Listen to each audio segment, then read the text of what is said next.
What up? What up? Happy first Friday. This is Friday Junior. Welcome everyone. Those of you that are just tuning in, this is Mogul Moves Weekly. We cover everything from box office buzz to industry power plays and all things Mogul by Movie Pass. My name's Luigi, the host of your beautiful show, and my co-host Josh. Hello. Remember, this is a visual medium, right? So we need to emote. All right, so let's get into it. Kind of a quiet weekend this weekend. We have maybe one kind of major film coming out, Greenland, which is like, who asked for that? And then there's a couple other films that are expanding.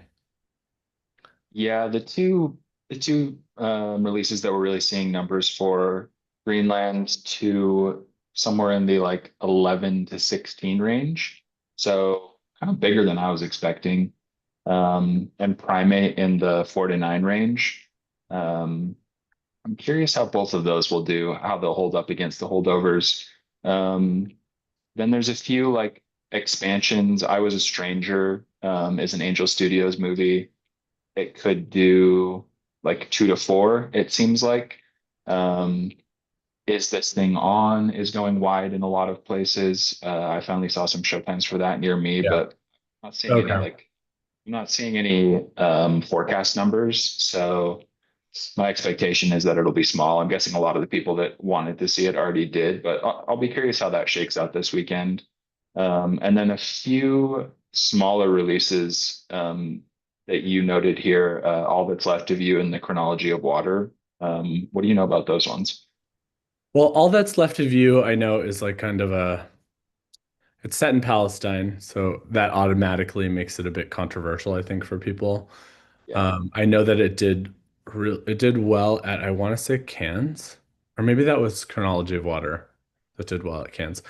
Regardless, this is a foreign film, All That's Left of You. So, it will be expand, but like who really knows how well it will perform? But it's kind of one of those things that like people, it takes word of mouth to get kind of press and buzz around it. And then Chronology of Water. I mean, it looks cool. Am I going to go see it in theaters? Probably not. But I would see Primate. I'm excited about that. That looks cool. But it's kind of wild, like um, the premise of it. I also think it's so funny because last year around the same time, like in January, there was also a movie about a monkey. Yeah, yeah, there was. I kind of can't believe they actually made it, but I sort of I don't know, it resonates with me. I feel like whenever I see videos of people like hanging out with chimpanzees and like great apes, it shocks me that people are like so calm around them. It there's something very like uncanny about because they so closely resemble humans that it's like it freaks me out a bit. Like this is like the evil version of the monkey movie that came out last year. Yeah. Because that one was like about like a monkey that could sing. This one is one that like kills you. I forgot about Just that. remember that? It was like Yes. Robbie Williams or whatever, and it was actually really good. I remember seeing it in theaters and being like, "Wow, this that really surprised me. I did not think that was going to be good." And it was really good. Anyway, that's all to say. This is a very different kind of monkey. Yes. I feel like these like the small horror movies tend to have like been tending to overperform over the last couple of years. Maybe the market is saturated at this point, but I would pick this one to overperform. A lot of buzz around it. I mean, it has a Rotten Tomatoes score of 78, IMDb of 6.1, 2.9 on Letterboxd. Like these are not awful scores for a second week of January movie, right? No, not at all. Yeah. Anyway, so let us know if you guys are planning on watching any of these. Greenland 2, I mean, Josh earlier when we were going through this commented like I didn't know they made a Greenland 1. Yeah. It's an end of Uh, world movie. It's like almost feels too close to reality. Like yeah, I don't know if people are looking for end of the world movies right now. I don't think dystopian movies like that like really give me anxiety. I can't watch them. Like I couldn't watch Yeah. Civil War. I just like couldn't I can't Yeah. go that direction because it is too real. All right, so let's move on to our top earners, our top buys, our top sells. Really interesting here because we did add to the Mogul game all of the movies between now and the week of Memorial Day. So the week leading up to Memorial Day, not inclusive of Memorial Day. So we got to see some interesting buys and sells here. Yeah, so on that note, sort of some new inventory shuffling in and out. Looking ahead at the next couple months, I think these are some of the bigger releases we're going to see. So people kind of filling up their roster with those. The new Mario movie, obviously, Scream 7 and Devil Wears Prada 2. Sort of just like the first half of the year, big hype movies. And I think as a result, some of the old inventory from like November finally like really clearing out with Predator, Wicked, and Running Man. Um, Top earners for the weekend. Uh, Kind of crazy how well Housemaid has continued to do. It's Um, wild. It is wild. I see people keep posting, I feel like on Instagram that they're reading the book. yeah, yeah. There's that kind of pull too. So I can't remember if one of us was talking about holding that on Yeah. Monday, but the housemaid has continued to hold over really well, and I think it's a top earner in our system because it's like really overperforming compared to its budget. Avatar, obviously, still a top earner. It will probably be in the mix for the next couple weeks. And Song Sung Blue, also kind of overperforming. Hmm. Interesting. I think the story the last like 3 weeks has been Housemaid Zootopia, Housemaid Zootopia, Housemaid Zootopia. Yeah, totally. Burning. Both of them just holding over insanely well. And our top buys, so I like to see that Super Mario Galaxy movie is on here because I think last year or whenever that came, the first one came out, it was super underestimated. People didn't Mhm. understand like no, like in a similar vein to Barbie, like everyone loves Mario. Like we all Yeah. have some nostalgic memory of Mario. I literally played the first ever Mario game. I had Super Nintendo and had Super Mario Brothers like when I was like 7. And we know nostalgia is the driver here. Yeah, the first movie was like, I mean, probably one of the bigger box office stories of the decade so far in terms of overperformance. So I don't think people are going to overlook this one. I personally loved it. And then I love seeing the Devil Wears Prada 2 up there because I'm just like, yes, Yeah, looking that's gonna forward be to a that one. fun one. All right, cool. Let's move on. So we have a bunch of new trailers and first looks that have released this week. First one on here is Surat, and Surat is it's basically the movie Taken. What it seems like to me, at least, is it's the movie Taken, but it's set in Morocco. Basically, a father searching for his lost daughter in the Moroccan desert after learning that she's become entangled in local rave culture. Love that. So I'm assuming like hijinks ensue, right? Like it's like it starts off kind of normal. Where is she? Where is she? And then it sort of unravels and becomes like there's like a deeper operation happening. Yeah, that sounds fun. It's from Neon. I don't know Mhm. the director, but Yeah, me neither. uh, yeah, that looks cool. And I don't know if it's a foreign language film. I think it might be. Moving on, we got an exciting one that I'm excited for at least called Good Luck, Have Fun, Don't Die. Uh,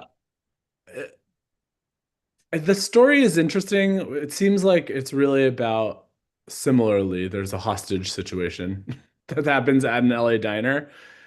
And I guess he's the guy like who, sorry, sorry, a guy takes people hostage. So it's like the other side of it, basically.